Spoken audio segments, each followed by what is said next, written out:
biasanya lahir adalah perbedaan-perbedaan dan persaingan-persaingan.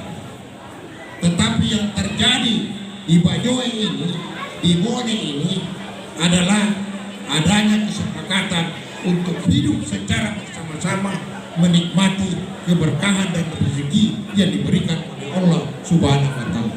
Luar biasa. Makanya ketika Pak Riko, Pak Budi datang ke saya menyampaikan bahwa ada asosiasi nelayan Pirsai di Bone yang telah terbentuk dan mau audiens dengan Bupati, ada langsung respon baik. Apalagi dia sebut semua nama-nama tokohnya nelayan di Bone.